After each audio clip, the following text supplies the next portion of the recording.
আমার বড় ভাই আলহাজ হযরত মাওলানা মাহবুবুর রহমান আশরাফি, তার বিবি আমার বড় ভাবি, মায়ের মতো যিনি আমগরে আদর করছিলেন, নতুন বিল্ডিং করছে, অনেক কষ্ট করে কোন রকমের রন্ডি ঠিকঠাক করে উঠছে।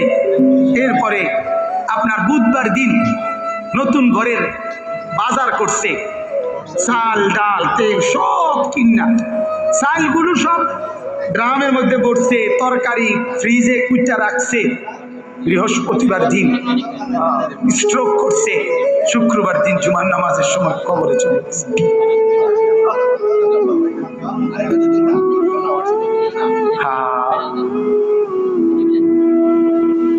আগামীর পৃথিবী, আগামীর সামনে দাজ্জাল বাজান, আগামীর সামনে দাজ্জাল, দাজ্জাল দেখা যায়, দাজ্জাল দেখা যায়, কিয়ামত দেখা যায়। ইকতারাবা লিন-নাসি হিসাবুহুম, আল্লাহ বলে হিসাবের সময় কাছায় গেছে বান্দা। ইকতারাবাতিস সাআ, আল্লাহ বলে কিয়ামত ঘনায় গেছে বান্দা। আরে যিনি বানানেওয়ালা তিনি বলতেছে, ও আমার বান্দা, আমি না বলছি এই নবী শেষ নবী, এই কিতাব শেষ কিতাব, এই দিন শেষ ধর্ম, আর দিতাম না রে। এরপরে তো আমার সংসার আমি গুছাইলাম, তাহলে কিসের অপেক্ষা করছেন?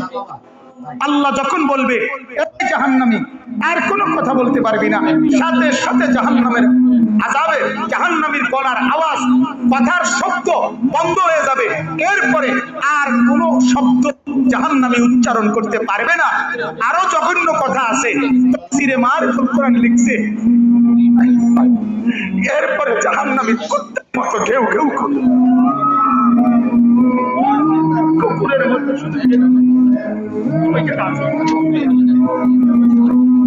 বিশ্বাস করে সেদিন কিয়ামতের দিন তোমাদের পুরা জিন্দেগির আমল ওজন হবে। এই কথাটা বান্দা আমি আবারও বলছি, এটা আল হক, এটা কিন্তু বাস্তবেই আসলেই সত্য কথা, এটা আসলে কি। আমরা অনেক সময় বলি না হুজুররা, আসলে হুজুররা কয় যে আসলে যত কয় অত না, যত কয় অত না। এমন বুদ্ধিমান আছে না, কথা বলেন। আরে বেটা, এই বর্তমান জীবনে দুনিয়ায় হুজুরের সব কথা ধরলে চলতে না। আরে ঢাকায় তো তাহলে তুই যদি চলতি নাই পারস, তাইলে তোর তো আল্লাহ তাআলা দুনিয়া পাঠাইতো। সব ধৈর্য আল্লাহর কথা চলতে পারবি দেখেই তো আল্লাহ তোমার দুনিয়া পাঠাইছে, ঠিক কিনা বলেন নাকি? আল্লাহ তো বলছে আমি বান্দার উপরে সাধ্যের অতিরিক্ত কিছুই চাপাইয়া দেই নাই, জুলুম আমি করতেই পারি না। আল্লাহ জুলুম করতে পারে, কথা বলেন না কেন? তো ইন্নাল্লাহ লা ইয়াযলিমু মিসকালা যাররা, আল্লাহ তাআলা এক যাররা পরিমাণও জুলুম করতে পারে না। তো তুমি এটা কি কইলা? তুমি এমনি কেমনে বললি? এই কারণে আল্লাহ তাআলা যেন এটা আবারও বলছে মায়া করে, আল্লাহ মহব্বত করে বলছে, বান্দা শোন, কথাটা ফালাই দিছি, কথাটারে উড়াইয়া দিও না। আরে রাহেন কি এর হিসাব কিতাব, এত কিছু ধরলে চলন যাইতো না।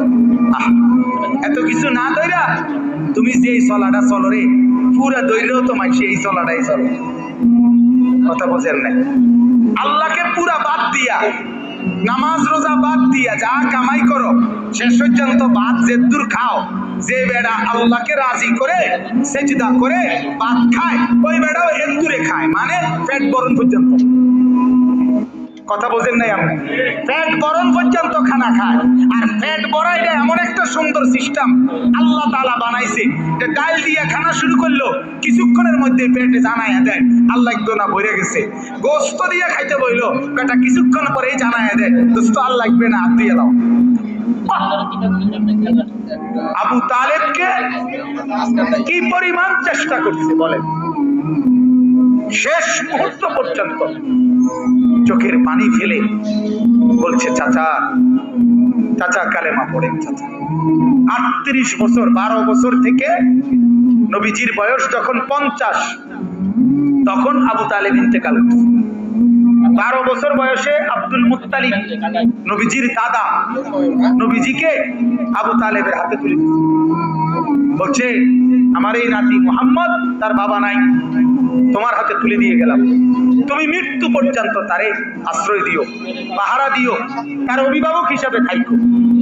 বাপে মানে দাদা, নবীজির দাদা বলে গেছে সেই 12 বছর বয়স থেকে 38 বছর একটানা, মানে 50, নবীজির বয়স যখন 50 তখন আবু তালেব ইন্তেকাল করছে।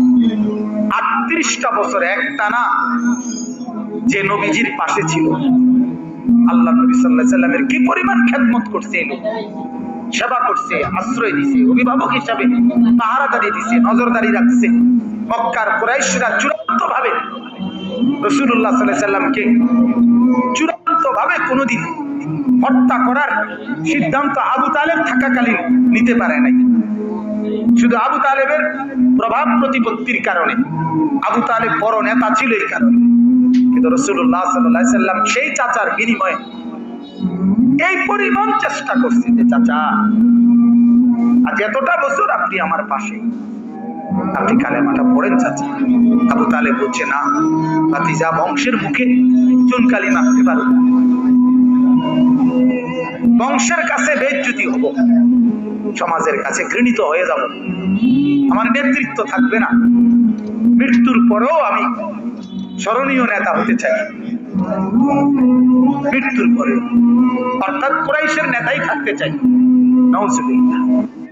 আল্লাহ নবী সাল্লাল্লাহু আলাইহি সাল্লাম তখন বলছে, চাচা এক কাজ করেন, তাইলে কানে কানে বলেন, কানে কানে কালেমাটা কানে কানে শুনান। আমি কসম করছি, আমি হায়াত থাকাকালীন জগতের কাউরে কোনোদিন বলবো না আপনি যে ঈমান আনছেন। শুধু হাসরের মাঠে আমার আল্লাহর সামনে সাক্ষী দেব আমার চাচা ঈমানদার ছিলেন। একটু সুযোগ দেন, একটু সুযোগ। আবু তালেব বলছে, না ভাতিজা, জানাজানি হয়ে যাবে, গোপনে বললেও জানাজানি হয়ে যাবে, বলবো না। সর্বশেষ আল্লাহ নবী সাল্লাল্লাহু আলাইহি সাল্লাম অঝরে চোখের পানি ছেড়ে দিয়েছে, কাঁদতে কাঁদতে বলছেন, চাচা আপনি যদি ঈমান হারা হয়ে কবরে যান, আপনার কবরে আযাব হবে, আপনার জাহান্নামে আযাব হবে, আর আমি ভাতিজা মুহাম্মদ সেটা কেমনে সহ্য করুন চাচা? আপনি আগুনে জ্বলবেন, আমি এটা মেনে নেব কেমনে? মনটারে বুঝাই কেমনে চাচা? এই জন্য না এত বেশি আহাজারি করতেছি চাচা, আপনি পড়েন না কালেমা। আবু তালেব তখন বলছে, আন-নারু খায়রুম মিনাল আর। নাউজুবিল্লাহ। আবু তালেব বলছে, মুহাম্মদ, সমাজের কাছে বেইজ্জতি হওয়া এর চাইতে আগুনে জ্বলা এটা ভালো। আন-নারু খায়রুম মিনাল আর। সমাজের কাছে আর মানে লজ্জিত, লজ্জিত হওয়ার চাইতে জাহান্নামের আগুনে জ্বলবো এটা ভালো। আবু তালেব বলল, মুহাম্মদ, জাহান্নামের আগুনে প্রয়োজনে জ্বলবো, কিন্তু বেইজ্জতি হইতে দিতাম না। কার কাছে? সমাজের কাছে। কার কাছে বলেন না? আল্লাহ নবী সাল্লাল্লাহু আলাইহি সাল্লাম হাদিসের মধ্যে আছে, এরপরে আবু তালেব ইন্তেকাল করছে, মারা গেছে। মারা যাওয়ার পরেও নবী এবার বলতেছে, চাচা এবার আমি আল্লাহর কাছে, আপনার কাছে, আপনার জন্য ইস্তেগফার করব, যতক্ষণ আমার আল্লাহ আমারে নিষেধ না করে ততক্ষণ আমি আপনার জন্য। যেটা আপনারে বুঝাইতে পারলাম না, আল্লাহকে বলি, আল্লাহকে বলতে থাকি।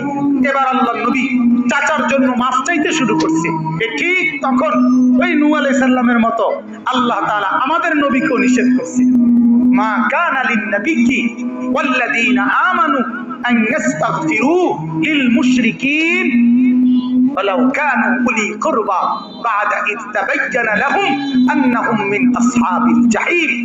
আল্লাহ বলেন, নবী আপনার জন্য উচিত হবে না, কোন ঈমানদারের জন্য উচিত হবে না, তার সবচেয়ে নিকটতম জন যদি কুফরি অবস্থায়, মুশরিক অবস্থায় মৃত্যুবরণ করে, তার জন্য আমার কাছে মাফ চাওয়া এটা আপনি এবং আপনার ঈমানদার অনুসারী কারো জন্য জায়েজ নাই, অনুমতি নেই।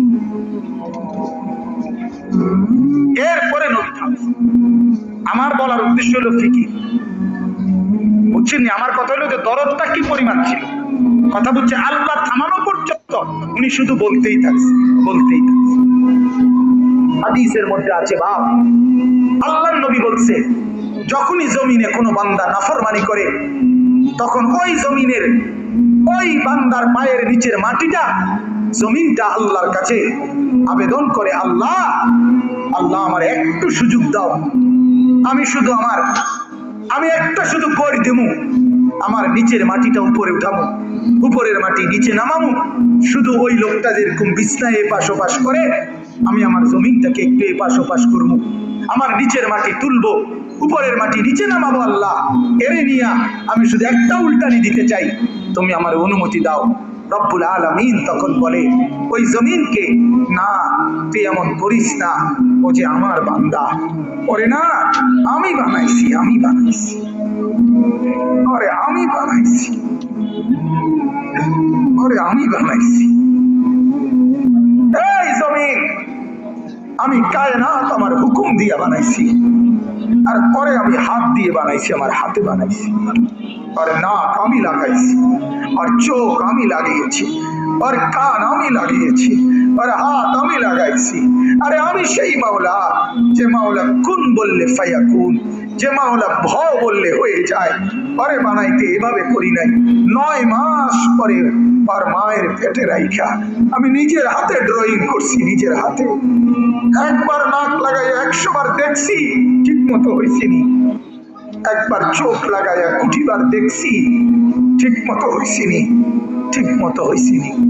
এইভাবে 9 মাস আমি তারে যত্ন করে সাজিয়ে সুম্মা আনশানাহু খালকান আখার, আমি তারে এক মানুষ বানিয়ে এরপরে মায়ের পেট থেকে আমি বের করেছি, যাকে আমি এত যত্ন করে বানাইছি রে, তারে এত অল্পতে কেমনে মেরে ফেলি? না তুই একটু ক্ষান্ত হ, দেখি না ও তওবা করে কিনা, ও ফিরে আসে কিনা, দেখি না। পাকিস্তানের হযরত মাওলানা সৈয়দ আব্দুল মজিদ নদীম সাহেব রহমতুল্লাহ আলাইহি বলতেন যে এক ভেগে যাওয়া সন্তান মাকে ত্যাগ করে, বাবাকে ত্যাগ করে যেই সন্তান চলে গেছিল, 4 বছর পরে 10 বছর পরে 10 বছর পরে সেই সন্তান যদি মার কাছে ফিরে আসে আর চোখের পানি ছেড়ে দিয়া বলে, মা মাফ করে দাও, আমি ভুল করে ফেলছি, সৈয়দ আব্দুল মজিদ নদীম সাহেব বলতেন যে ওই মা ওই সন্তানকে মাফ করতে যতদূর দেরি করবে, 90 বছরের ভেগে যাওয়া বান্দা আল্লাহর নাফরমানি করার পরেও 90 বছর পরে যদি একত্রে একদিন এক রাত গভীরে আল্লাহর কাছে চোখের পানি একবার ছেড়ে দেয়, আল্লাহ তাআলা ওই মার আগে রব্বুল আলামিন তাকে মাফ করে দিবেন। এমন যিনি, তার নাম আল্লাহ। যুবক তুই তোকে চিনলি না, হায় হায়, তামসাটাকে জিন্দেগি মনে করলাম। 1 প্লেট বিরিয়ানি দিবে, 1 প্লেট খিচুড়ি দিবে, 2টা জিলাপি দিবে, এর জন্য জিন্দেগিটাকে কামিয়াবি বানাইলা, এটা কি মনে করলা সফলতা? কিছুক্ষণ মোবাইল চালাইলা, কিছুক্ষণ মেয়ে দেখলা, ছবি দেখলা, নাটক দেখলা, নাচ দেখলা, আর কিছুক্ষণ ঘুমিয়ে রইলা, এটাকেই জিন্দেগি মনে করলা। আর আপনারা যারা ব্যবসায়ী কামাই রোজগারি করেন, আর আপনারা এই কিছুক্ষণের কামাই আর বউ বাচ্চার জন্য ভাত মাছ কিনা, এই কদ্দুরকে জিন্দেগি মনে করলেন। আহা, এই সামান্য কদ্দুর ফিকির, এটা তো পিঁপড়ার ফিকির, পিঁপড়া। আমাদের বাংলাদেশের একজন শ্রেষ্ঠতম আলেম দ্বীন, গবেষক আলেম ডক্টর আফম খালিদ হোসেন, অনেক বড় মাপের আলেম এবং জ্ঞানী গবেষক, উনি বলছেন এক পিঁপড়া সামান্যটুকু খাবার খায়, হ্যাঁ, কিন্তু এরপরও সে জমা করে রাখে। এক হাতি 250 কেজি খাবার প্রতিদিন খায়, একদিন 90 লিটার পানি প্রতিদিন খায়। উনি বলছেন কিন্তু কোনোদিন হাতি সে পরবর্তী বেলার খাবার কান্দে কইরা তার কাছে নিয়ে আসে না, সে এরপরে প্রতিদিন মাওলার উপরে তাওয়াক্কুল করে থাকে। রব্বুল আলামিন 250 কেজি খাবার প্রতিদিন তার কাছে পৌঁছায় দেয়।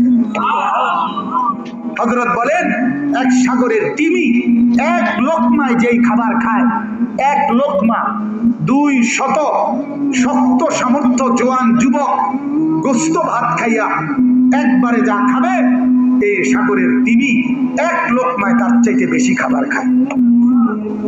সাগরে কত লক্ষ তিমি, কি পরিমাণ খাবার মালিক সরবরাহ করতেছে। তাইলে তুমি তুমি কেন এত পেরেশান হয়ে গেল? তুমি কেন পেরেশান হয়ে গেল? ছেলেটাকেও কামে লাগাই দিলা, মেয়েটাকেও কামে লাগাই দিলা, ফুতের বউও কামে লাগাই দিলা, নিজেও কামে লাগাই দিলা। কেউ কাউরে জিজ্ঞাসা করো না, কিরে বাবা তোমার নামাজ পড়ো না কেন? স্বামী স্ত্রীকে বলে না, স্ত্রী স্বামীকে বলে না, বাবা মা সন্তানকে বলে না, সন্তানাদি বাবা মার ফিকির করে না, কারো কোনো ফিকির আখিরাতের নাই। এতগুলো মানুষ মিল্লাই বাপ এক লোকমা। ছি ছি ছি ছি। অথচ রব্বুল আলামিন যেটা বললেন যে আমি একমাত্র মুখাপেক্ষী, আমার কাছে সবকিছু মজুদ আছে। তুই বান্দা চাইলে তুই একজন না, লাউ আন্না আউওয়ালাকুম ওয়া আখিরাকুম ওয়া ইনসাকুম ওয়া জিন্নাকুম ওয়া যুকুরাকুম ওয়া উনুসাকুম, আল্লাহ বলে তোদের প্রথম ব্যক্তি, শেষ ব্যক্তি, পৃথিবীর শুরু এবং শেষ সব লোক যদি একত্রিত হয়, পুরুষরাও, নারীরাও, ছোটরাও, বড়রাও, মানুষরাও, জিনরাও যদি একই মাঠে জমা হয়ে আমার কাছে যার যা লাগবে তা চায়, আল্লাহ বলেন লা আতাইতু কুল্লা ওয়াহিদিন মাসআলাতাহু, সবার চাওয়া আমি ওইখানে রেখেই পূরণ করে দেব।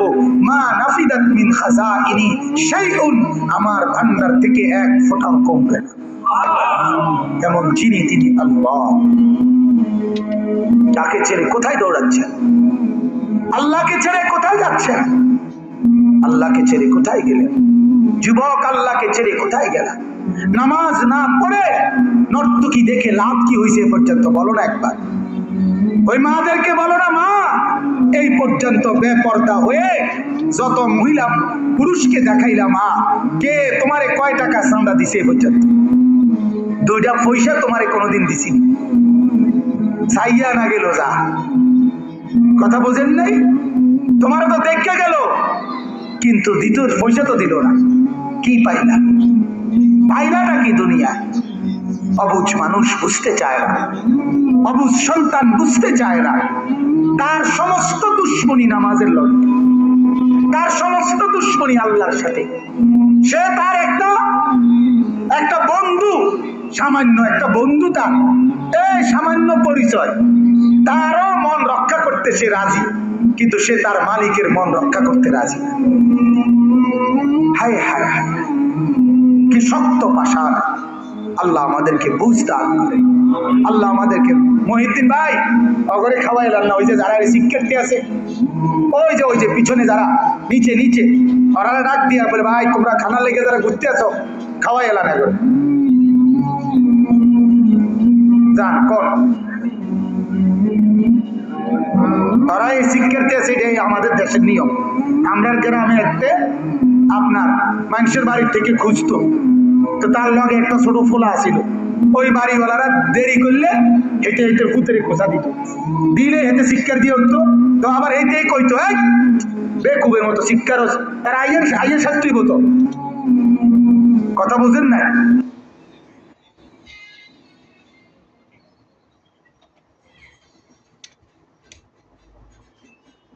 দুনিয়া যতই সাজাও বান্দা মনে রাখো, তুমিও থাকতা না, দুনিয়াও থাকতো না।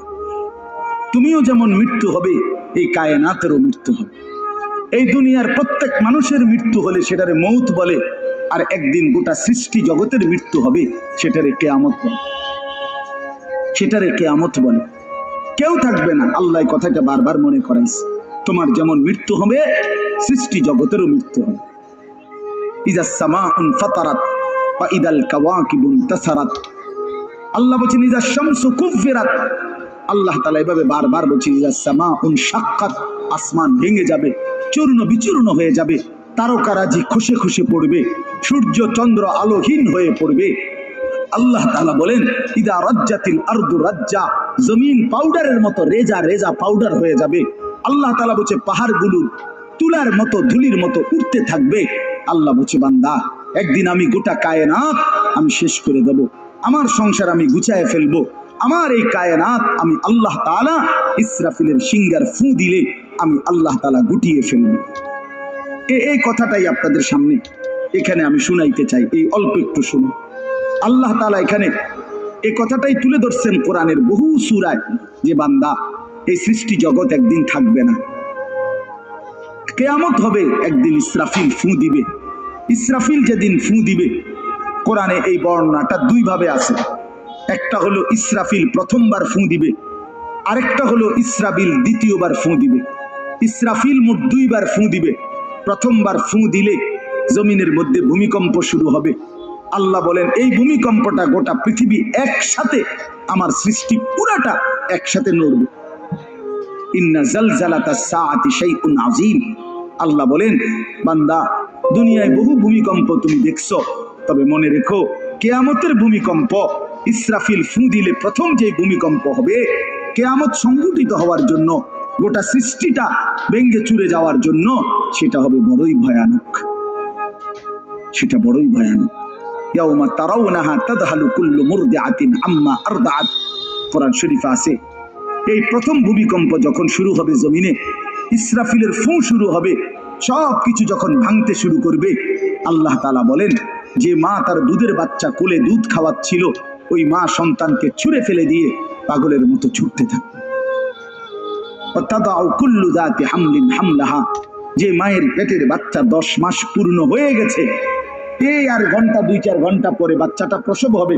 আল্লাহর কসম, আল্লাহ কোরআনে বলছে সেই গর্ভধারিণী মা 10 মাস যে তার সন্তানকে গর্ভে লালন করেছে, ইসরাফিলের ফুঁ দিলে জমিনের কম্পন যখন শুরু হবে, ভূমিকম্প, তখন এই গর্ভধারিণী মা এভাবে দৌড়বে, এভাবে ছুটবে, নিজের বাচ্চা নিজের থেকে খালাস হয়ে পড়ে যাবে, মা ফিরেও তাকাবে। আল্লাহ বলে সমস্ত মানুষগুলো বাতালের মতো দৌড়তে থাকবে। এইভাবে সব কিছু কাঁপতে কাঁপতে সব কিছু কিছু দূর গিয়া গিয়া ভাঙ্গা ভাঙ্গা পড়বে, মুখ থুবড়ে পড়বে। তো আল্লাহ রাসূল সাল্লাল্লাহু আলাইহি সাল্লাম বলেন সমস্ত কিছু এই সৃষ্টি জগতের যা আছে আল্লাহ ব্যতীত সব কিছুই প্রথম ফুঁয়ের পরে কাঁপতে কাঁপতে ভূমিকম্পের মতো হয়ে জমিনের তলদেশে চলে, মাটির উপরে তখন একটি সুতা আর থাকবে না, আর কিছুই। এই হলো কিয়ামত, প্রথম ফুঁ, প্রথম ভূমিকম্প। নির্দিষ্ট একটা সময় পরে আবার আল্লাহ তাআলা ইসরাফিলকে জীবিত করে আবার বলবেন আরেকটা ফুঁ দাও, একটি নির্দিষ্ট সময় পরে। সেই সময়টা কতদিন? হাদিসের একটি বর্ণনা থেকে, নবীজির একটা বর্ণনা থেকে মুহাদ্দিসিনে কেরাম বলছে এই দ্বিতীয় ফুঁ আর প্রথম ফুঁর মাঝখানে, প্রথম ফুঁতে সব কিছু যখন কবরে চলে যাবে, তখন হতে পারে দ্বিতীয় ফুঁ দিতে দিতে মাঝখানের সময় 40,000 বছর। আমার বন্ধু, আমার বাপ, আমার ভাই, রাত হইছে, কষ্ট সবাই করতেছেন, এতটুকু তো ভাবেন সর্বশেষ যেই লোকটা কবরে যাবে, শেষ হতে পারে তাকে কবরেই থাকতে হবে 40,000 বছর। তো এখন যারা মরতেছে তারা কবরে আছে আজকে কত বছর? নবীজি সাল্লাল্লাহু আলাইহি সাল্লামের জামানায় যারা মারা গেছে তারা আজকে কতদিন কবরে? ওই নূহ আলাইহিস সালামের জামানায় যারা মারা গেছে তারা আজকে কতদিন? ভেবে দেখেন। আচ্ছা, এই শেষ লোকটাই যদি 40,000 বছর থাকতে হয়, আর যদি কবরের আযাব হয়, তার কি পরিমাণ কষ্ট পাবে সে, কি পরিমাণ কষ্ট পাবে। আল্লাহ রাসূল সাল্লাল্লাহু আলাইহি সাল্লাম বলেন কবরের প্রথম শাস্তিটা কি? কোন ব্যক্তি যখন কবরের প্রশ্নের জবাব দিতে পারবে না, তখন আল্লাহর পক্ষ থেকে ফেরেশতাদেরকে বলবে কাযাবা আবদি, আমার বান্দা মিথ্যা বলেছে। ফাআফরিশুহু মিনান নার ওয়ালবাসুহু মিনান নার ওয়াফতাহু লাহু বাবান ইলান নার। আল্লাহ বলবে ফেরেশতাদেরকে, ফেরেশতারা আমার এই নাফরমান বান্দার কবরের মধ্যে জাহান্নামের বিছানা বিছিয়ে দাও, আগুনের পোশাক পরিয়ে দাও, আর জাহান্নাম বরাবর তার জন্য একটা দরজা খুলে দাও। এরপরে নবীজি বলছেন ফেরেশতারা এই ব্যবস্থাপনা করে, আল্লাহর কসম বাফ, নবীজি বলছেন ফেরেশতারা যখন চলে যাবে এই আগুনের বিছানা বিছাইয়া, আগুনের পোশাক পরাইয়া, আর জাহান্নামের দরজা খুলে দিয়ে যখন কবরে রেখে এই নাফরমানকে রেখে যাবে, তখন আল্লাহ নবী সাল্লাল্লাহু আলাইহি সাল্লাম বলেন প্রথম মুহূর্তেই ফেরেশতা চলে যাওয়ার সাথে সাথে মাটি ডান দিক থেকে এই নাফরমানকে একটা চাপ দিবে, বাম দিকে ডান পাশের হাড্ডি পাঁজর ভাঙ্গা বাম দিকে চলে যাবে। বাম দিকের মাটি ডান দিকে চাপ দিবে, তো বাম দিকের হাড্ডি পাঁজর ভাঙ্গা ডান দিকে চলে আসবে। আমাকে মাফ করে দেন। আল্লাহুম্মা আউযু বিকা মিন আযাব। নবী সাল্লাল্লাহু আলাইহি সাল্লাম 5 ওয়াক্ত নামাজের পরে, আল্লাহর কসম বন্ধু, প্রতিদিন 5 ওয়াক্ত নামাজের পরে নবীজি কবরের আযাব থেকে পানাহ চাইতেন। প্রতিদিন। হযরত উসমান রাদিয়াল্লাহু তাআলা আনহু কবরের সামনে দাঁড়াইলে এই পরিমাণ কাঁদতেন, হাত্তা ইয়াবুল্লা লিহিয়াতাহু। হাদিসে আছে কিতাবে যে তার দাড়িগুলো ভিজে ভিজে যাইত, দাড়ি ভিজে যাইত, এই পরিমাণ কাঁদতেন। কবর দেখলেন, এরপরে তো সামনে ভাইয়া, বিষয়টাকে হালকা মনে করেন না। বাবারা আমার, ছেলেরা আমার, বিষয়টাকে দোস্ত আমার হালকা মনে করেন। এই বেনামাজি জিন্দিগি কষ্ট পাইবেন, এই বেহায়ার জিন্দিগি কষ্ট পাইবা বাপ। আমি বলছিলাম আরেকটা কথা আল্লাহ নবী বলবে, একটা কথা তো আল্লাহ বলছে, বান্দা আমি আর কতবার বললে, কেমনে বললে, আমি এর চাইতে দামি আর কোন কথা নাজিল করলে তুমি আমারে মানতা। আর নবীজি বলবে হাসরের ময়দানে, নবী বলবে উম্মত তুমি জানো, হাদিসের তাফসীরের মধ্যে আছে প্রত্যেক ব্যক্তি, আল্লাহ বলছে নবীকে, আমাদের নবী সাল্লাল্লাহু আলাইহি সাল্লামকে, বন্ধু আপনারে সামনে রাইখা আপনার উম্মতের আমলনামা আমি আপনারে সামনে রাইখা খুলমু। নবী সাল্লাল্লাহু আলাইহি ওয়াসাল্লাম যখন উম্মতের আমলনামা খুলে দেখবে, খোদার 365 দিনে কোনো দিন ফজরের নামাজের সেজদা নাই, 30 বছর সুদের ব্যবসা করছে, 50 বছর মিথ্যাই বলে গেছে, হারাম রোজগারি করেছে, 30 বছর যাবত মহিলাটা কোনো পর্দা করে নাই, ঘরের মধ্যে কোনো দিন শরীয়ত বলতে কিছু নাই। আল্লাহর নবী সাল্লাল্লাহু আলাইহি সাল্লাম তখন বলবে উম্মত তুমি জানো আমি 23টা বছর অনবরত তোমার জন্য কেঁদেছিলাম। আমি সেই নবী, যে নবী সারা রাত এশার নামাজের পরে দাঁড়াইছি ফজরের আজান পর্যন্ত, এক দাঁড়ানোতে চোখের পানি ফেলে উম্মতের জন্য দোয়া করছিলাম। আল্লাহ রসুলের স্ত্রী আম্মা জান আয়েশা বলছেন নবী এই পরিমাণ কাঁদছে, এতটা লম্বা দাঁড়ায় ছিল উম্মতের জন্য, হাত্তা তাওয়াররামাত কাদামাহু, দুইটা পাও ফুলে ফুলে গেছে। আল্লাহ নবী বলবেন উম্মত আমি 23 বছর কাঁদছি রে, প্রতিটা রাত কেঁদেছি, দিন কেঁদেছি। আমি এই পরিমাণ, পিঠটা খুলে দেখাবে চাদর সরিয়ে, আমার উম্মত আমার পিঠটা দেখো, তায়েফের পাথরের আঘাতে আমার পিঠ কি পরিমাণ ছিদ্র ছিদ্র হয়ে গেছে। আমি সেই নবী, যে নবী তোদের জন্য পেটে ক্ষুধার কষ্টে পাথর ভাঙছিলাম 2টা। আমি উহুদের ময়দানে দান দান শহীদ করে রক্ত মাখা শরীর নিয়ে বেহুশ হয়ে লম্বা সময় পড়েছিলাম।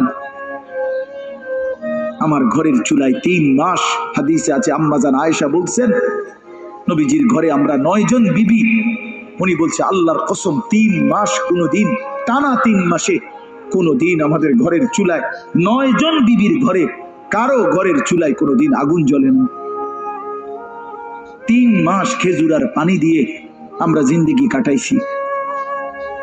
আল্লাহ নবী বলবেন উম্মত তাহলে এত কাঁদলাম কার জন্য, এত রক্ত ঝরাইলাম কার জন্য, পেটে পাথর বাঁধলাম কার জন্য, বিনিময়ে এটা কি আমল নামা নিয়ে আসছো?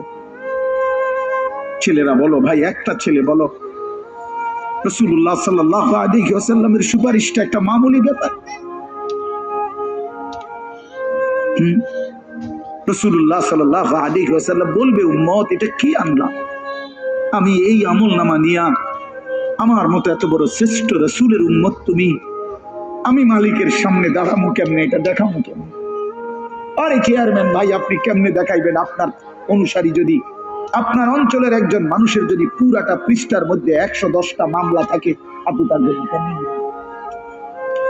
আপনি একজন উপরস্থ পদস্থ কর্মকর্তার কাছে আপনি কিভাবে সুপারিশ করবেন? বেটা তোর তো কিছুই নাই বেটা, শুধুই অপরাধ আর অপরাধ ছাড়া।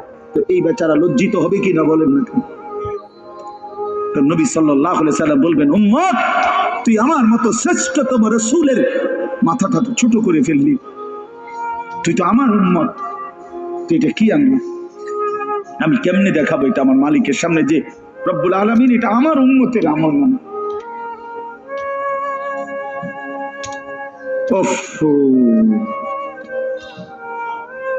চলেন ভাই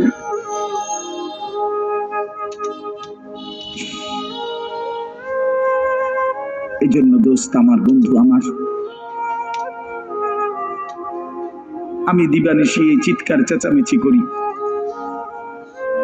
এই আহাজারি আমার অনেক দিনের। মুসলমানের সন্তান ফিরবে, নওজওয়ানরা ফিরবে, মুসলমানের যুব সমাজ নামাজ পড়বে, আল্লাহরে চিনবে, এটাই আমার স্বপ্ন, এ আমার দিলের তামান্না।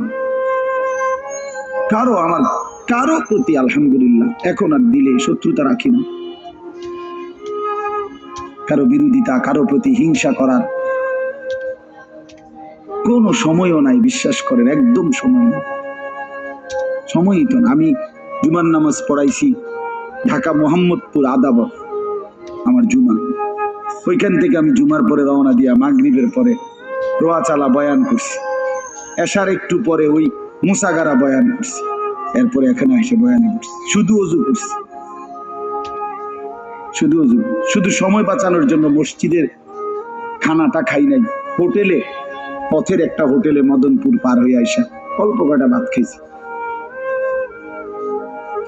এটা বলার উদ্দেশ্য হলো কেরামতি বুজুর্গি বুঝানো না, আল্লাহর কসম বুঝানো হইল এই কথার ফিকির যে কাউরে প্রতিপক্ষ ভাববার কোনো দরকার নেই, কোনো দরকার নেই। আল্লাহ আমাদের সবাইকে বুঝ দান করেন। প্রতিটা ছেলের প্রতি আমার অনুরোধ, বাবা তুমি নষ্ট হইও না, তুমি বরবাদ হইও না। এক বন্ধুর খপ্পরে পইরা, একটা সামান্য মোবাইলের খপ্পরে পইরা, একটা দুষ্ট নারীর খপ্পরে পড়ে, মেয়ের খপ্পরে পড়ে চরিত্রহীন হইও না, চরিত্রহীন। আল্লাহ তাআলা মানুষকে যেই চাহিদা দিছে সেটা পূরণের বৈধ ব্যবস্থাও দিছে। মানুষকে আল্লাহ তাআলা তৃষ্ণা দিয়েছেন, তো তৃষ্ণা নিবারণের জন্য পবিত্র হালাল পানীয় আল্লাহ তাআলা দিয়েছেন। মানুষকে আল্লাহ তাআলা ক্ষুধার চাহিদা দিয়েছেন, তো হালাল খাবারও আল্লাহ তাআলা দিয়েছেন। তো মানুষের লজ্জাস্থানের যেই চাহিদা, শাহওয়াত, যৌন চাহিদা, এটা আল্লাহ তাআলা দিয়েছেন, তো এটা পূরণের জন্য হালাল স্ত্রী আল্লাহ প্রত্যেক পুরুষের জন্য ব্যবস্থাও রেখেছেন। কেন নষ্ট হবে? চরিত্রহীন হবে কেন? উলঙ্গ ছবি আর নর্তকীর পিছনে জীবন শেষ করে দিবা কেন? কি দুঃখে বন্ধু নষ্ট হইলা বলো? অনেক ছেলে তো এখানে বসছো মাশাআল্লাহ, কিন্তু অনেক ছেলের চেহারা দেখলেই বোঝা যায় ভাইয়া নামাজ পড়ো না, চেহারায় সেজদার চিহ্ন নাই দোস্ত আমার, চিহ্ন নাই। আল্লাহ আমাদেরকে মাফ করবেন। তো আল্লাহ তাআলা বলেন ইসরাফিলকে আল্লাহ দ্বিতীয়বার উঠাবে, উঠাইয়া বলবে ইসরাফিল আবার ফু দাও। এই আবার ফু দিলে এবার আবার জমিন কাঁপতে শুরু করবে দ্বিতীয়বার। তো প্রথমবার ফু দেওয়াতে জমিন কাঁপতে কাঁপতে সব কিছু কই গেছিল? নিচে, মাটির নিচে। মাটির উপরটা কি খালি, ফাঁকা না? এইবার দ্বিতীয়বার যখন ইসরাফিল ফু দিবে, মাটি কাঁপতে কাঁপতে ভূমিকম্প শুরু হলে এবার জমিনের সমস্ত কিছু ভিতরে যেগুলো ছিল সব কিছু জমিনের উপরে উঠে আসবে একেবারে একটা সুতা সহ। গরু, ছাগল, মানুষ, জিন, স্বর্ণ, রৌপ্য, হীরা, মণি, মুক্তা, জহরত, সব সব সব, শুধু মানুষ না, একেবারে সব কিছু, একেবারে আদম আলাইহিস সালামের জামানা থেকে ইসরাফিলের ফু পর্যন্ত যত কিছু মাটির তলে গেছে সব মাটির উপরে উঠে আসবে।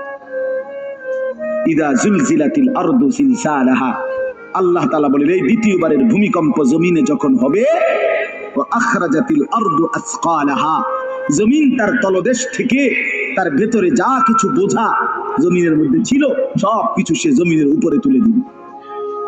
তুলে দিলে তখন তাফসীরের মধ্যে আছে এই যে স্বর্ণ, রৌপ্য, মণি, মুক্তা, টাকা পয়সা, হীরা, জহরত, অর্থ সম্পদ, এগুলোর স্তূপ থাকবে। আশ্চর্য কথা শুনেন, সরাসরি হাদিসে আছে, নবীজি বলছেন এই স্বর্ণ, রৌপ্য, মণি, মুক্তাগুলো তখন আল্লাহর কুদরতে কথা বলবে। এইগুলা, এই অর্থ সম্পদ গুলা, মানুষের যে অর্থ সম্পদ, এগুলো কথা বলবে। কি কথা বলবে? চোরের ডাক দিবে, আইনা সারিক, এই চোর, দিগা বাটফার দিগা, এই সম্পদের জন্য চুরি করেছিলি, আজ যা দরকার নেই। আইয়ুহাল কাতি', এই ডাকাত, এদিকে, এখান থেকে নেই, এই সম্পদের জন্য ডাকাতি করছি, নেই, এখন নেই।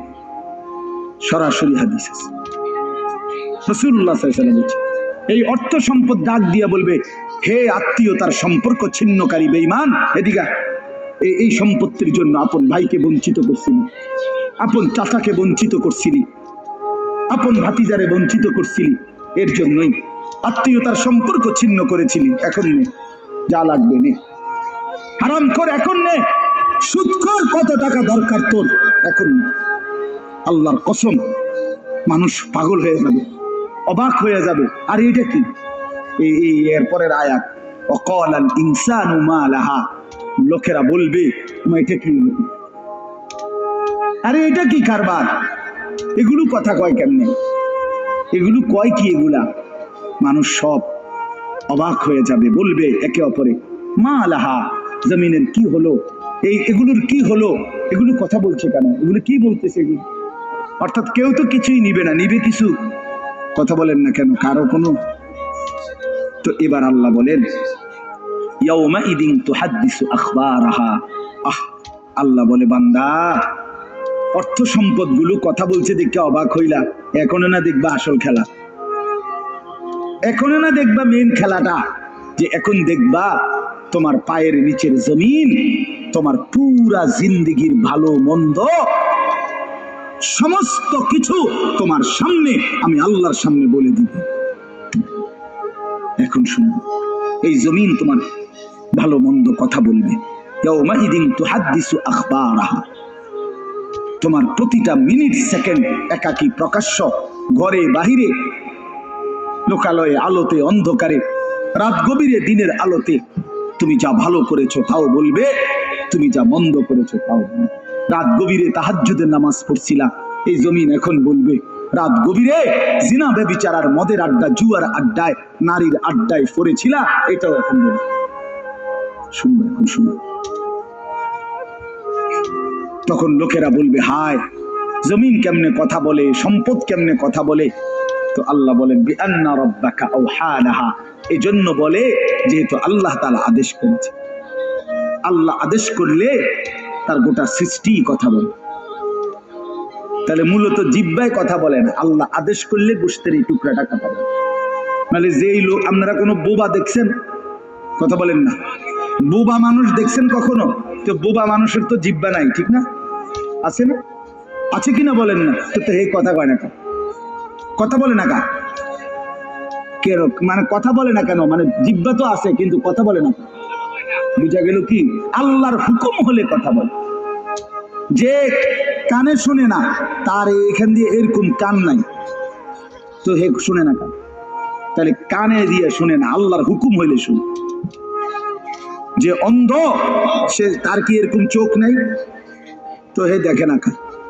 মূলত আল্লাহর হুকুম হলেই চোখে দেখে, নাইলে দেখে না। তো ঠিক আল্লাহর হুকুম হইলে গোশতের এই টুকরাটা যদি কথা বলতে পারে, আল্লাহর হুকুম হইলে গোটা সৃষ্টিও কথা বলতে পারে, গোটা সৃষ্টিও কথা বলতে পারে। এবার আসেন, এই শেষ, ইয়াউমা ইদিন ইয়াসদুরুন নাসু আশতাতাল লিয়ারাউ আমালাহুম, ফেরেশতারা সমস্ত মানুষকে দলে দলে দলে দলে গ্রুপ গ্রুপ করে ভাগ করে দিবে, আর এই ভাগে ভাগে লোকেরা নিজেদের পুরা জিন্দেগির আমল নামা দেখার জন্য, নেওয়ার জন্য নির্দিষ্ট জায়গায় যাবে। ফেরেশতারা বলবে, যান সামনে যান। সামনে গেলেই আপনার আমল নামা আপনি আপনার হাতে পাবেন, আপনি পড়বেন, আপনি দেখবেন, যান ওইখানে ফাইল দিতেছে, যান সবাই যান। এই দলে দলে মানুষ যাবে। এইবার আমল নামা যখন হাতে দিবে, আল্লাহ তাআলা বলেন, ফামান ইয়ামাল মিসকালা যাররাতিন খায়রান ইয়ারা, এক বিন্দু ভালো যে করেছে সে তাও দেখতে পাবে। ওমান ইয়ামাল মিসকালা যাররাতিন শাররান ইয়ারা, এক বিন্দু মন্দ যে করেছে সে তাও দেখতে পাবে। প্রতি সেকেন্ড, প্রতি ঘন্টা, প্রতি মিনিট, প্রতি মুহূর্ত, প্রতি লামহা, প্রতি জাররা সে দেখে। জাররা এই শব্দটা হলো কোরআনের, এই শব্দটা একটি এতটুকু পরিমাপ তাফসীরের মধ্যে লিখছে, লা জিনাতা লাহা, যেটার কোনো ওজন হয় না, মাপলে কোনো ওজন আসে না, এত সামান্য। মানে এটা 100 গ্রামও না, 1 গ্রামও না, 1 গ্রামও না, 1 গ্রামের অর্ধেকও না, অর্ধেকের অর্ধেকও না। এটা অণুও না, পরমাণুও না, এটা ইলেকট্রনও না, নিউট্রনও না, প্রোটনও না, কিচ্ছু। বিজ্ঞান তো এগুলো ভাগ করছে না, ভাগ করে করে আপনার অণু থেকে পরমাণু, পরমাণু থেকে এখন আরো ভাগ করছে, এই ইলেকট্রন, প্রোটন, নিউট্রন, এগুলো ভাগ করতে করতে সূক্ষ্ম থেকে সূক্ষ্ম, সূক্ষ্ম থেকে সূক্ষ্ম বিজ্ঞান বাহির করতেছে। কিন্তু যাররা বলে যেটার কোনো ওজনই নাই, কিচ্ছু নাই, এটা এত সামান্য, মানে তুমি যেটারে কিছুই মনে করো নাই, আল্লাহ বলেন ওইটাই তুমি দেখবে, ওইটাই দেখবে। এই জন্য বাপ আমার শেষ রাত গভীরে এই কথাই, আমরা আমাদের একাকী কিংবা প্রকাশ্য, আমরা আমাদের রাত কিংবা দিন, ঘর কিংবা বাহির আড়াল করবার সুযোগ নেই। সুযোগ আছে ভাইয়া? ছেলেরা কাজেই রাতের 3টায় দুনিয়া ঘুমায়, আল্লাহ ঘুমায় না। অশ্লীল ছবি দেখো না। রাতের 3টায় মা ঘুমায়, বাবা ঘুমায়, মালিক ঘুমায় না। রাতের 3টায় মহল্লাবাসী ঘুমায়, কিন্তু আল্লাহ ঘুমায় না। আলাম ইয়ালাম বিআন্নাল্লাহা ইয়ারা, আল্লাহ বলে বান্দা তুমি জানো আমি কিন্তু সারাক্ষণ তোমাকে দেখি। কতক্ষণ? কতক্ষণ? আল্লাহ দেখেন কখন? এই জন্য আমরা প্রত্যেকে ইনশাআল্লাহ নিয়ত করি যে আমরা আমাদের আখিরাতকে ভাববো, ফিকির করব। আখিরাতের আশায় গুনাহ ছেড়ে দেন, আল্লাহর নাফরমানি ছেড়ে দেন, হালাল পথে জিন্দেগি চালান, একটু কষ্ট হলেও চলে যান, পার হয়ে যান। ऐसे रहे या वैसे रहे वहां देखना फिर कैसे रहे। বুজুর্গরা বলে এ দুনিয়ায় এমনি থাকো আর এমনি থাকো, কাইকমাইত হইয়া চিত্তিয়া মিত্তিয়া উঠতে যা। আসল দেখার বিষয় হলো ওয়াহা কেসে রাহে, সেখানে কেমন থাকবা, এটা হলো এটা শেষ হয়ে যাবে। আজ রাত যার বাসর রাত তারও ভোর হবে, আজকের রাত যার জেলখানায় ফাঁসির রাত তার রাতও কি হয়ে যাবে। অট্টালিকার মানুষটাও মরে যাবে, জীর্ণ কুঠিরের মানুষটাও মরে যাবে। কোনদিন দুঃখ যে দেখে নাই সেই সুখী মানুষটাও কবরে চলে যাবে, কোনদিন সুখ যে দেখে নাই সেও মরে যাবে। আমিও না, আপনিও না, বাবাও না, সন্তানও না, মাও না, কেউ না, কেউ থাকবে না, কেউ না, কেউ না। আজকে আমরা কবরবাসীদের স্মরণ করে দোয়া করি, এই আগামী 20 বছর 30 বছরের মাথায় আমাদেরকে স্মরণ করে, আমাদেরকে কবরবাসী মনে করে, আমাদের পরবর্তীরা মনে করে। এই না জিন্দিগি? কথা বলেন না, এই না জিন্দিগি? এই জন্য আমরা ইনশাআল্লাহ সবাই মিলে ফিকির করি নিজের ভালো, নিজের কল্যাণ। এতটুকু যদি কারো বিবেক না থাকে ভাইয়া, তো সে বুঝলো কি? এই জন্য নিজের ভালো দেখেন। ওয়ালা তুলকু বিআইদিকুম ইলা তাহলুকা, আল্লাহ বলছে বান্দা নিজেরে নিজে ধ্বংসের দিকে ঠেলে দিও না, নিজের এত বড় ক্ষতি করো না বান্দা। এই পৃথিবী তুমি গেলেও থাকবে। এই আমরা যারা মনে করি, হ্যাঁ, অনেক বয়স্ক মাঝ বয়সী লোক আছে, আমি থাকতে যদি আমার জি ফুটটির একটু ঘর দুয়ার জাগা জমি দলিল টলিল একটু লাইন ফাইন করে দিয়া যাইতে না পারি, আমি মরলে তারা কেমনে চলবো, কেমনে খাইবো? হেবড়া কয় চা দোয়ানে বইয়া বইয়া, হেবড়া কেমনে চলবো তারা? না চাচা, আমনে মরলে আর পৃথিবীতে কামাই রোজগারি উপার্জন সব বন্ধ হয়ে যাবে। আমনেই শেষ কামলা, পৃথিবীর শেষ কামলা আমনে। আমনে মরার পরে মানুষ সব আপনার জিফুত বহন খাইবে, চা দিয়ে বুঝাই না। ভাত তরকারি তো নাই, আমনে মরলে কি আর ভাত তরকারি আগে দিচ্ছে? আমনে মরলে ইট বালু সিমেন্ট ভাত তরকারি চাল ডাল এটি পৃথিবীর থেকে ফেরেশতারা নিবে। এটি কথা হইল কোনো? কথা বলেন, এটা কোনো কথা হইল? এই পৃথিবীতে আল্লাহ তাআলা যাকে হায়াত দিছেন তার জন্য রিজিকও রাখছেন। অতএব দয়া করে এই ভুল না করি। কেন সুদের টাকায়, কিস্তির টাকায়, হারামের টাকায় সন্তানকে আপনি উপার্জনের জন্য দুনিয়া দেশে কিংবা বিদেশে কেন পাঠাইতে হবে? কে বলল আপনাকে? এই দায়িত্ব আপনার দিল কে? যে আমি বেটা জাহান্নামে গিয়া হইল তোরে বিদেশ পাঠান লাগবো সুদে টিয়া লইয়া, কিস্তিতে টাকা লইয়া? কেন বলেন না? এটা কোনো ইনসাফের কথা হইল? এটা পৃথিবীর কোন আইনে আছে না আল্লাহর কোন আইনে আছে? তো এটা কি? এটা হলো লোভী। লোভী আমনে আবার কলজাটা খুললা চান, আবার কলজার ভিতরে হলো লোভ। এই জন্য আবার কিস্তি লইছে, সুদ লইছে, ফুতেরে টাকার মেশিন বানাইয়া পাঠাইছে বিদেশে, যে তুই শুধু টাকা পাঠাইবি, তোর চাচা জমি বেচবো, তোর জেডায়ও জমি বেচবো, উত্তর দিকের ইন্ডিয়া 10 শতক বেচবো, শুনছি টাকা রেডি রাখতে হবে। নাই তো কি? নাই তো কে বললো আপনারে হারামের মাধ্যমে আল্লাহর নাফরমানি করে স্ত্রী সন্তানের সংসার সাজাইতে? এই সংসার সাজে না, এই সংসার বরবাদ হয়। আল্লাহ তাআলা আমাদেরকে বুঝ দান করেন। চলেন হালালের উপরে চলি, আল্লাহকে রাজি খুশি করে চলি, 5 ওয়াক্ত নামাজের মাধ্যমে জিন্দেগি কাটাই। বলেন আলহামদুলিল্লাহ। কারাকারি করে লাভ না, রিজিক বন্টন করা। রিজিক কি করা? আর রিজকু মাকসুম, একদম বন্টিত হয়ে গেছে। আল্লাহি লান তামুতা নাফসান হাত্তা তাস্তাকমিলা রিজকাহা। আল্লাহর নবী বলেন, আল্লাহর কসম, একটি আত্মা, একটি প্রাণ মৃত্যুবরণ করবে না কোন আত্মা তার জন্য বরাদ্দকৃত রিজিক পূর্ণ না করে। বাতেই লোকমা না খাইয়া আপনার বাপের ক্ষমতাও নাই, আমি মরে যাব।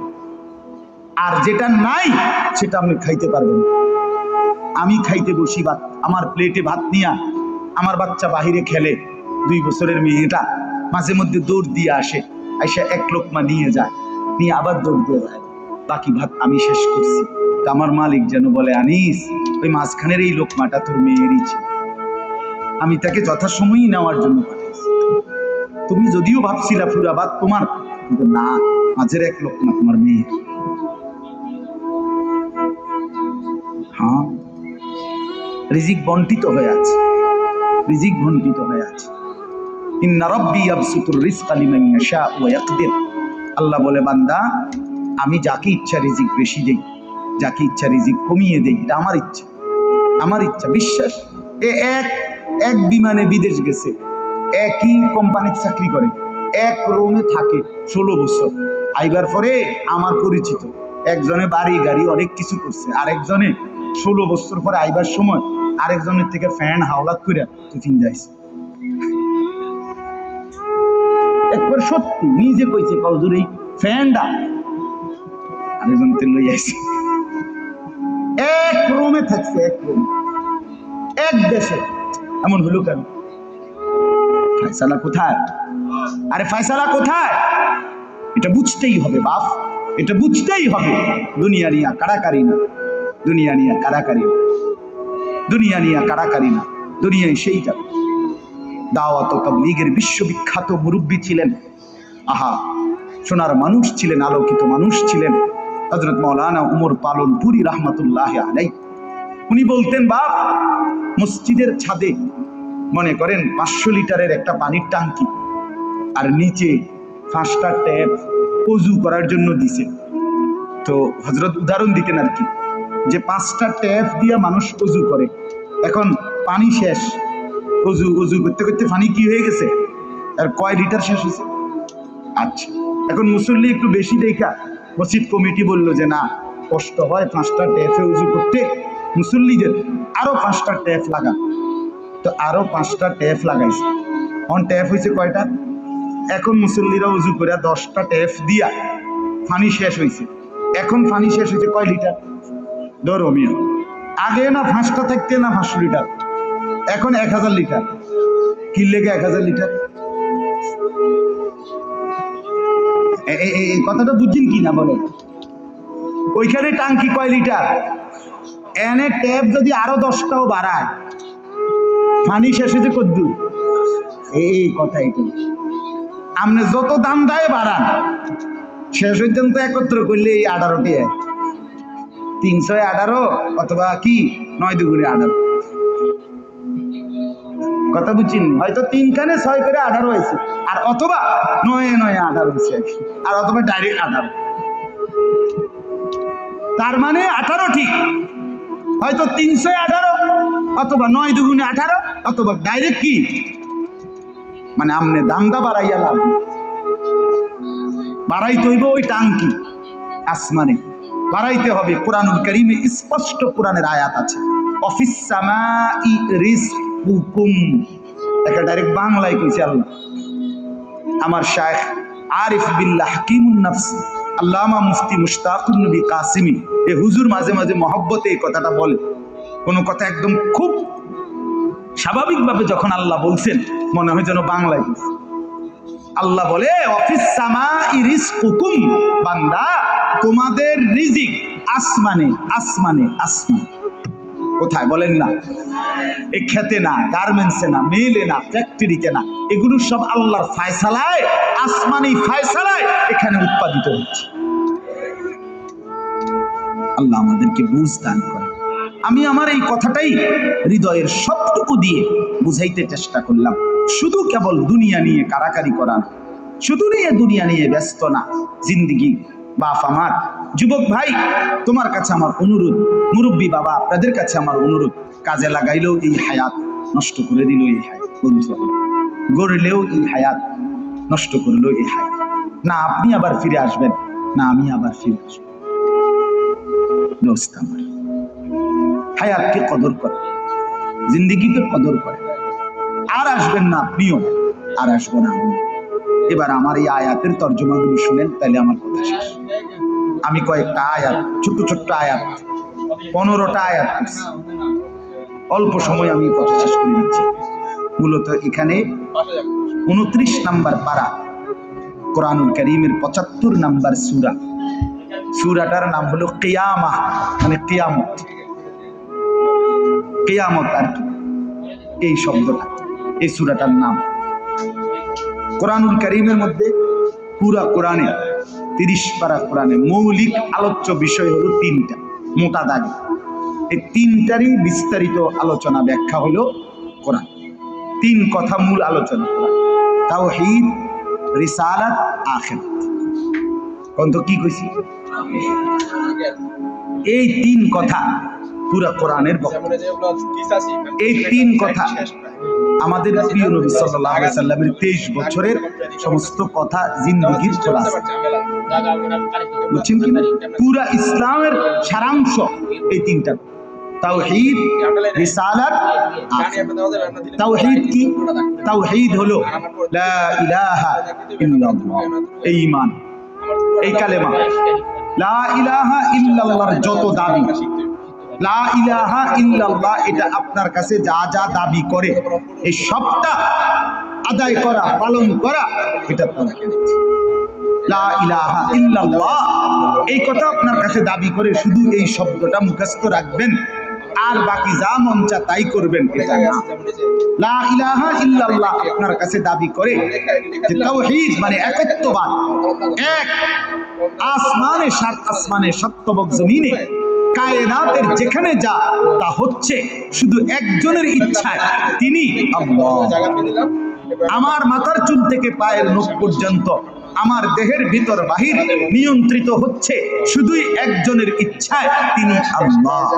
আমার জিন্দেগির হাসি কান্না, আনন্দ বেদনা, দুঃখ সুখ, প্রয়োজন অপ্রয়োজন, আমার চাওয়া পাওয়া, প্রাপ্তি অপ্রাপ্তি, সুখ দুঃখ সবকিছু আমার ভেতর বাহির পূর্ণ করবেন, পূরণ হবে যার মাধ্যমে, তিনি শুধুই একজন আল্লাহ।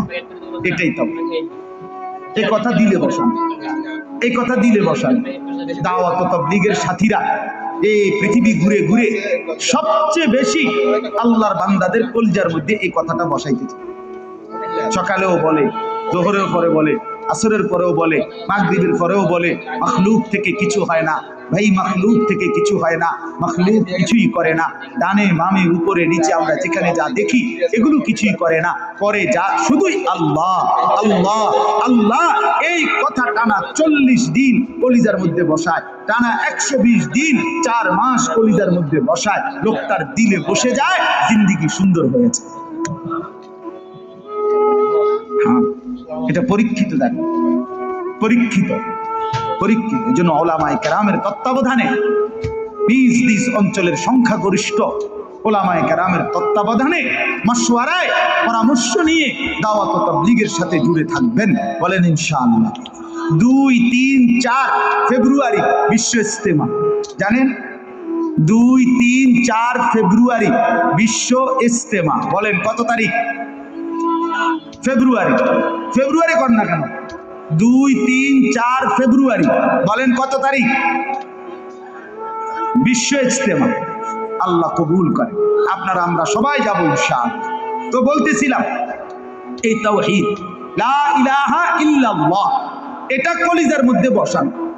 নবী সাল্লাল্লাহু আলাইহি সাল্লাম বলেন, আল্লাহর নবী বলছেন, ওয়া'লাম আন্নাল উম্মাতা লাউ ইজতামাআত আলা আন ইয়ানফাউকা বিশাইইন লাম ইয়ানফাউকা ইল্লা বিশাইইন কাদ কাতাবাহু আল্লাহু লাক।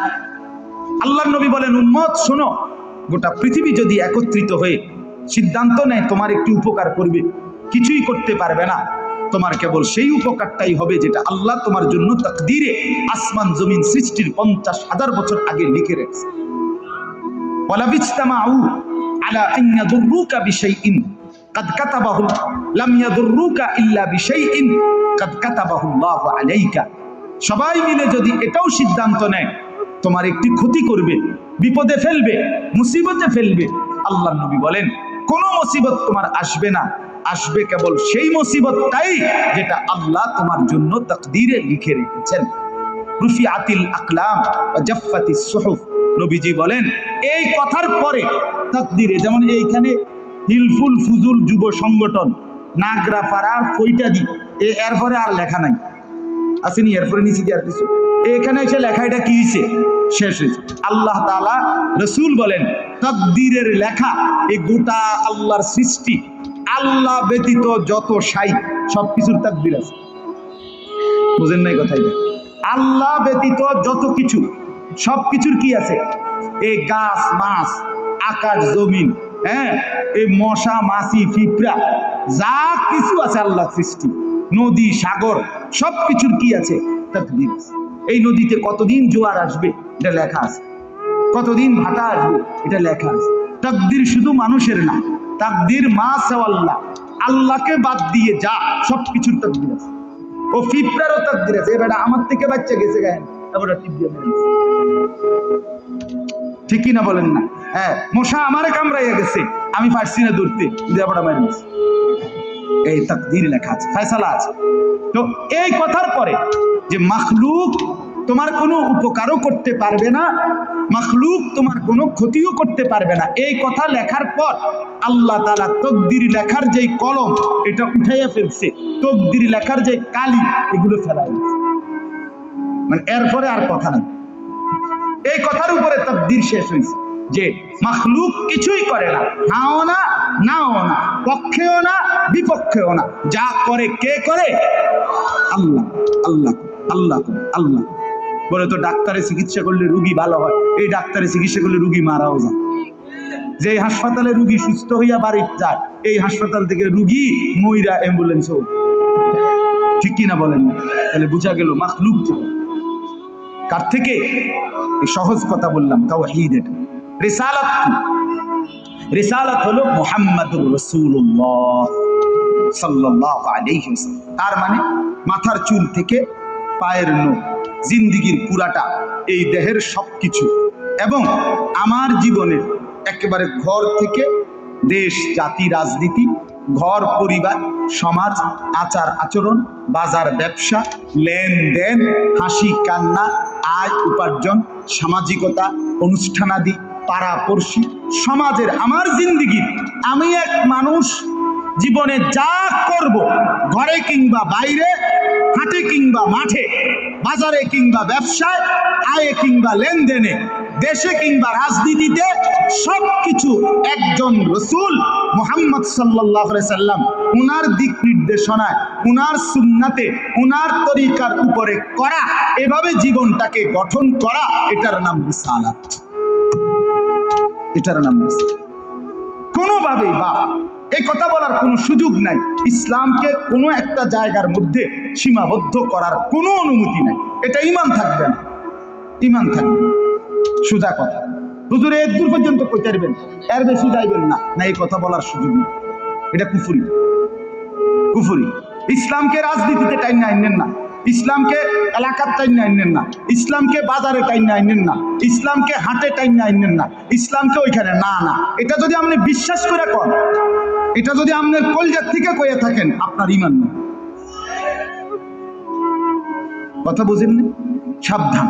হ্যাঁ, অপ্রিয় হইতে পারে কোনোটা, কোনোটা আপনার অপছন্দ হইতে পারে, কোনোটা আপনার গায়ে লাগতে পারে, কোনোটা আপনার নেগেটিভ হইতে পারে, কিন্তু এর মানে ইসলাম, আল্লাহর কোরআন, শরীয়তের বিধান, রাসূলুল্লাহর সুন্নাহ, জিন্দেগি আপন ধারায় চলতে দিতে হবে। আল্লাহ আমাদেরকে বুঝ দান করে। কোনো কিছুতে এই দাড়ি রাসূলুল্লাহ সাল্লাল্লাহু আলাইহি সাল্লামের বিধান কিনা? কথা বলেন না, বিধান কিনা? আপনি এটাকে তুচ্ছ তাচ্ছিল্য করলে হবে, আপনি এটাকে অবজ্ঞা করলে, হ্যাঁ হুজুর আর ওয়াজ নাই, ঘুরে ফিরে কেবল দাড়ির কথা বলতেছেন, আর কোনো আছে, এটাও একটা ওয়াজ, আপনি এটাও শুনেন, এরপর একটু শুনেন, অসুবিধা কি? আরো কম আপনি থাকলে তো আমি আরো কম, অসুবিধা কি? কথা বুঝেন নাই? আমি এই কথাটা আপনি এটা কি বুঝাইতে চাইলেন? এটা কি বলতে চাই? আমি একবার একজনকে বলছিলাম যে আমি এই বলতে পারবো না, ওই বলতে পারবো না, একটা কাগজ লিখে দিছি, ইডি কম যেত না। তাই আমি মাশাআল্লাহ যেটি কওয়া যাবে না, এরপরে নিচে লিখে দিছি কোরআন সুন্নাহর কথা বলবেন। তো আমি বললাম এগুলো তো বাদ দিলাম, কোরআন সুন্নাহর কথাগুলো এডি বাদ দিয়া কি হইতে পারে? আঙ্কেল আপনি যদি স্যাম্পল হিসাবে আপনি কিন্তু 10টা মিনিট কইয়া দেন যে এগুলো হইল কোরআন হাদিসের কথা, এরপর আমি ব্যাখ্যা করবো, আপনি কিন্তু শুধু মূল বক্তব্যটা শিরোনাম দিয়ে আপনি বুদ্ধুর কইয়া দেন যে এটা কি কইতাম, আপনি কত এগুলো কি আর আমরা জানি? তো আপনি না জানলে কাগজ, এটা তো একটা স্ববিরোধী কথা হলো, স্ববিরোধী কথা না, আপনি জানেন না এদিক দিয়েও আপনি এটা বুঝেন, আবার আপনি আইন কানুন দেখাইতে আছেন, তো এটা আপনি কি বুঝে আইন দিলেন? আল্লাহ আমাদেরকে বিবেক দান করেন, এটা ইনসাফ না, বরং জীবনের সবকিছু রাসূলুল্লাহ সাল্লাল্লাহু আলাইহি ওয়াসাল্লামের সুন্নাহর আলোকে, দিক নির্দেশনার আলোকে পালন করা, এটা ইনসাফ, এটাই দ্বীন, এটাই ইসলাম, এটাই শরীয়ত, এটাই নাজাত, এখানেই জান্নাত। আমার ঘাটতি আমাকে মেনে নিতে হবে, আমার কমতি আমাকে এটা মেনে নিতে হবে, মেনে নিতে হবে কিনা বলেন? হ্যাঁ, স্বীকার করতে হবে এটা আমার কমতি, এটা আমার ঘাটতি। অবজ্ঞা করা যাবে না, তুচ্ছ তাচ্ছিল্য করা যাবে না, টিটকারি মস্কারি করা যাবে না। ইসলামের একটা ছোট্ট জিনিসকেও পুরস্কার করা, তুচ্ছ তাচ্ছিল্য করা, ইস্তেহজা করা, এটা কুফর। আপনি জিজ্ঞাসা ওলামায়ে কেরাম, এটা শরহে আকায়েদের মাসআলা, কুফরি। আমনে দাড়িকে, মিসওয়াককে, টুপিকে, পাঞ্জাব, যা কিছু ইসলামের নিদর্শন, তার একটি জিনিসকেও আপনি অবজ্ঞা করতে পারবেন। ইস্তেহজা আপনি পালন না করা, এটা হলো কবিরা গুনাহ, আর অবজ্ঞা করা কুফর। একদিন মসজিদে মুয়াজ্জিন বেচারা পাগড়ি মাথা দিতেছে, ভদ্রলোক পয়সাওয়ালা মাতবরে এনে খাড়াইয়া পাশে প্রথম কাতারে, সে বলতেছে এই সমস্ত তেনা তুনা বান্ধনের টাইম এখন আসেনি,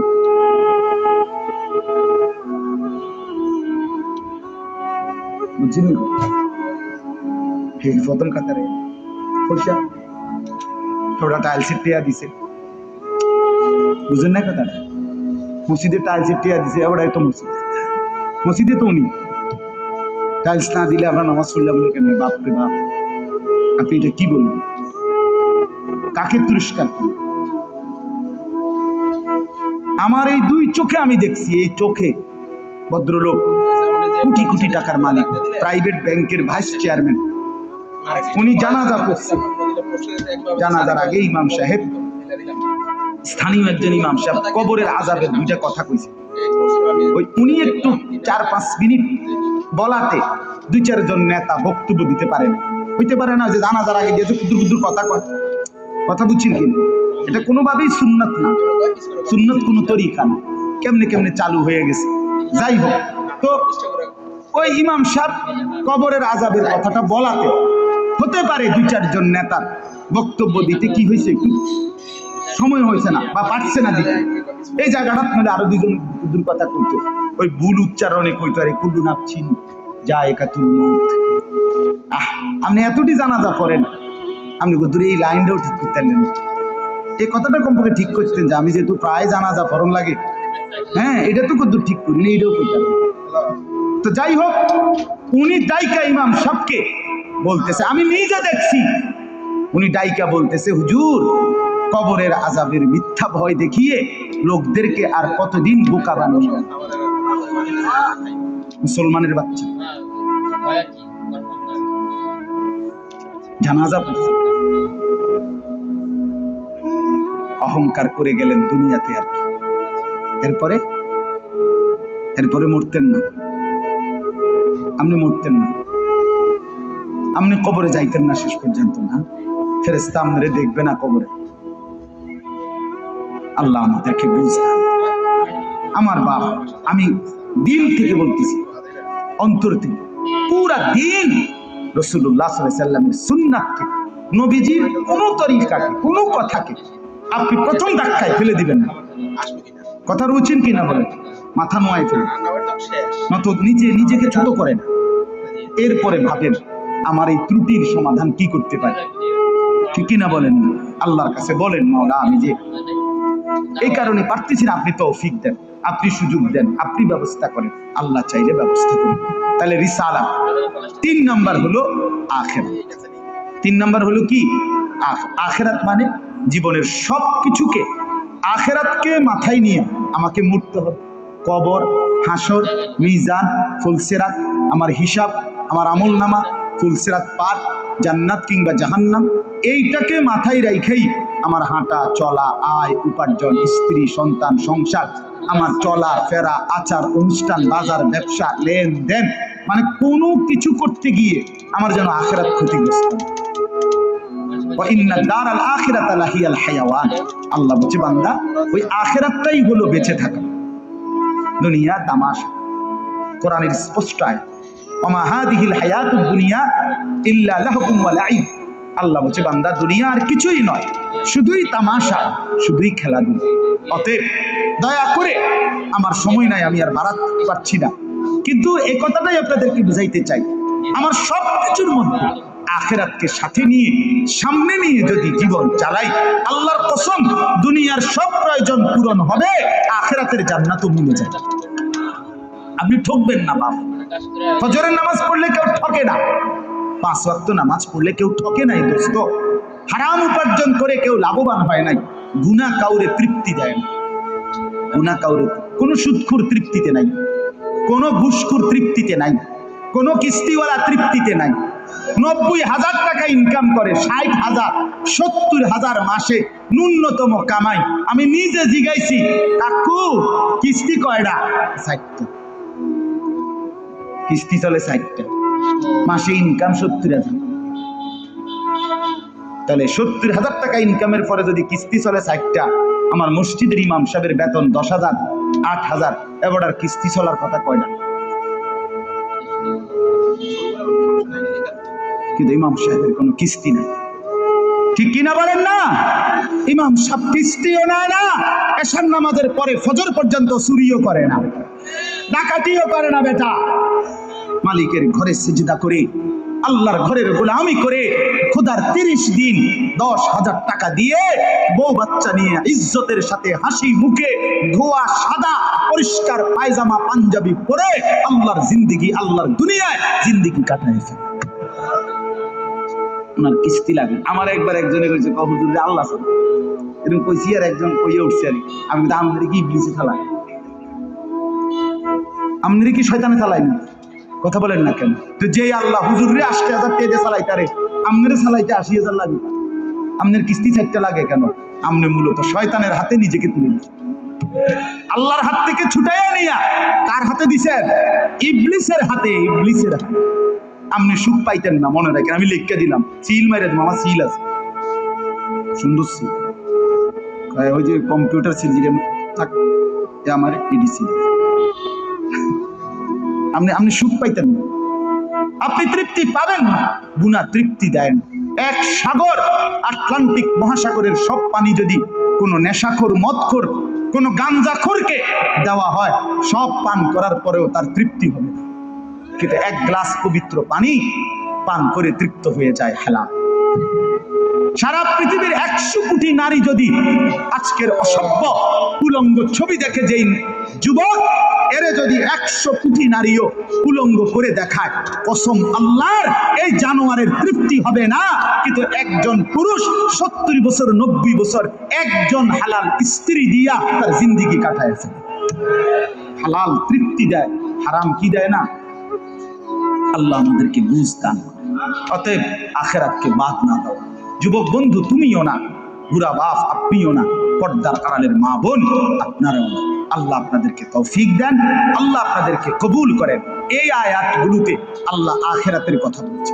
আমি শুধু এক টানে তর্জমা বলছি, লা উকসিমু বিয়াউমিল কিয়ামা, আল্লাহ বলেন আমি কসম করছি কিয়ামতের দিনের।